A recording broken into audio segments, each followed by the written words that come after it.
I paid about $1,069 or something like that, including shipping, and then registration cost about another $140, and then inspection and whatnot, which it passed easily. All in all, it's a pretty nice scooter. It definitely, I think, was worth the investment. It comes with aluminum floorboards and whatnot, but when I got it, there really wasn't much problems with it. You got to do your post-delivery inspection, of course, just to make sure all the bolts are tight and there's no loose wiring or anything of that sort. When I got it, there was a few things wrong with it. I had to tighten some bolts. This bulb right here was actually out, so I had to open up the casing and then fix that up. But all in all, it was basically able to run right out of the box the way it was. Of course, I changed the gear oil with 75 W90. The gear oil, I don't know if I said gear oil, and I also changed the engine oil with some 10W40 Castrol GTX. It's just what I normally use, but pretty much, it's working good. I don't have any problems whatsoever with it, and I already got about 160 miles on it already. It runs nice. It cost me about $3 to fill up. It takes 93 octane. It's got some nice painted rims, I guess. It's got a nice sized trunk which can easily fit a full face helmet. Inside, underneath the seat compartment, there's enough space. I carry a lock with me just to tie up the back tire and the shocks. There's your air filter. It comes with a toolkit and whatnot. There's your gas, of course. No, I didn't have any problems with it. I didn't have to really make any modifications. However, one thing I don't like about this bike is these stupid light mirrors, turn signal mirrors. Basically, when you're screwing them in, if you screw something in wrong or you accidentally tighten on one of the wiring, it's going to cause you to short out your fuse, and it's going to blow it every single time you go to use that turn signal. So you got to make sure you install that carefully, because I installed the first time, no problem, but then they were getting loose, so I tightened it a little bit, and I didn't know I tightened it on one of the wires, and it blew my fuse, and I was like, what the hell is going on? So definitely, if you could, I'd recommend not getting them with these stupid LEDs, these stupid lights inside of them, as one, they're just a pain in the ass, and they're not that great. And plus, these mirrors, you really can't adjust them too much. I mean, you can adjust them up in here, but they don't really, you can't really adjust it to your liking, I guess I should say. It also comes with a glove compartment box. Put your crap in there, whatever. And let's just start it up. Let me show you how it sounds. Sorry if the camera's moving around.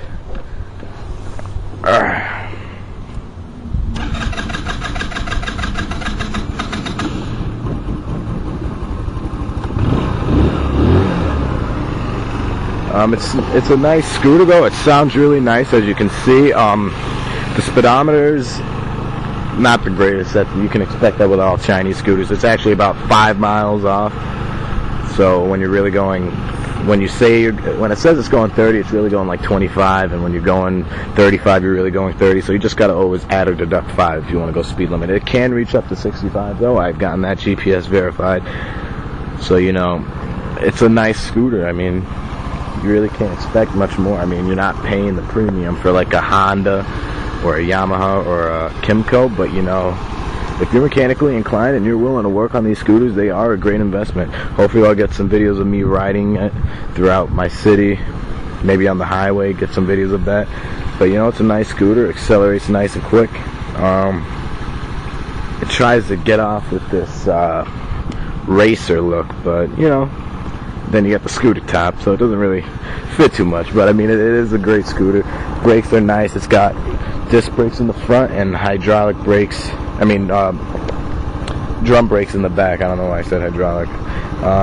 It's got your hazard lights. And then your normal turn signals, horn, the kill switch, your electric start, high beam.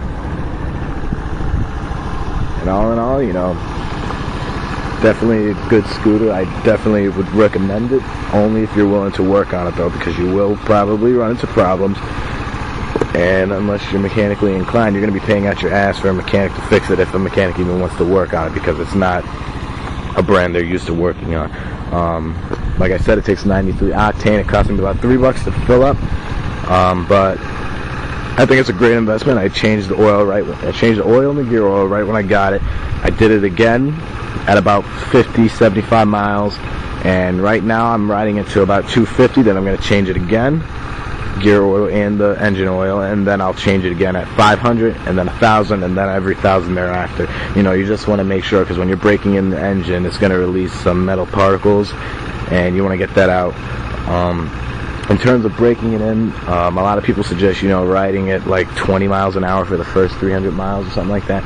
You know, honestly, I don't think you have to do that. What I do, it's basically, I don't know, some guy posted about it, it's like, it's breaking in, like, you know, driving it like you stole it. I guess they put it like that. You know, you cruise at a normal speed, and then you go wide open throttle on it for a little bit, and then go back down to cruising, wide open throttle. Basically, the only way to actually set in all the pistons and everything correctly and the rings, you actually have to go wide open throttle. That's going to set it in correctly, and the scooter's going to run nicely.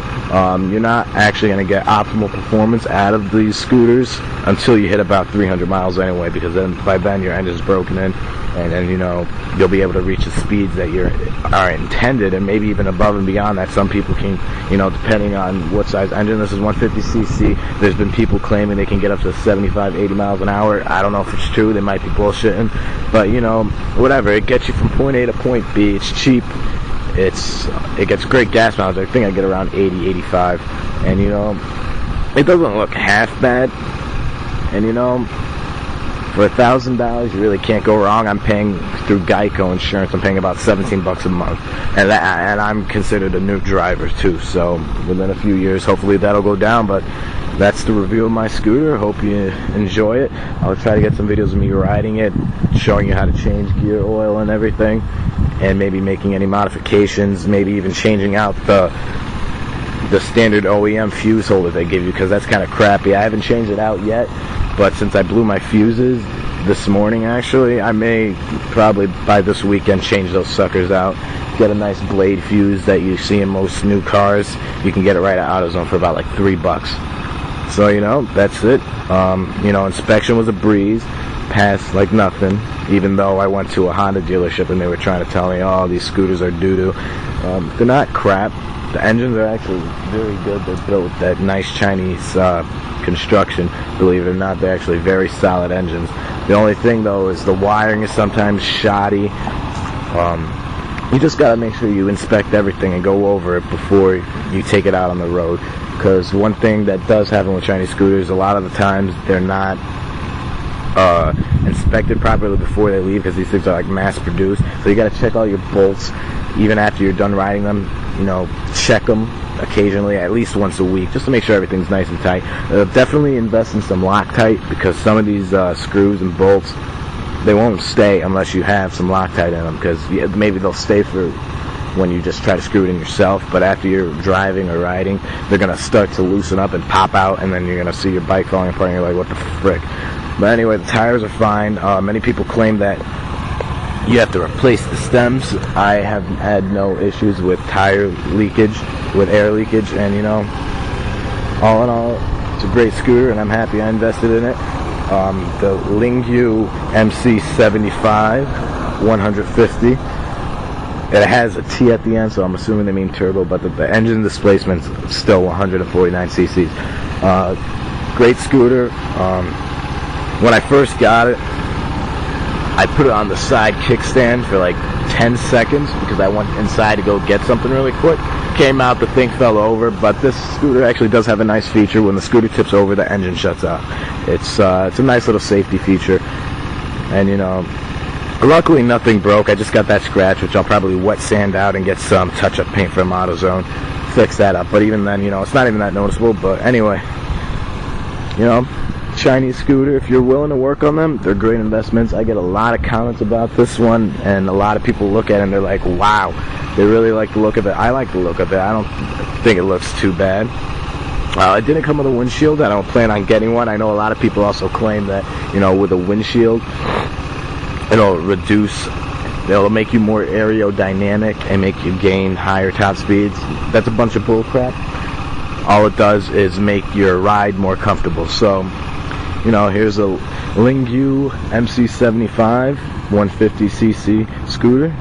I definitely recommend it. I haven't had any major problems with it yet. I don't know too much about mechanical work, but you know, if I can do it and get this sucker running nice and easy, have no problems with it,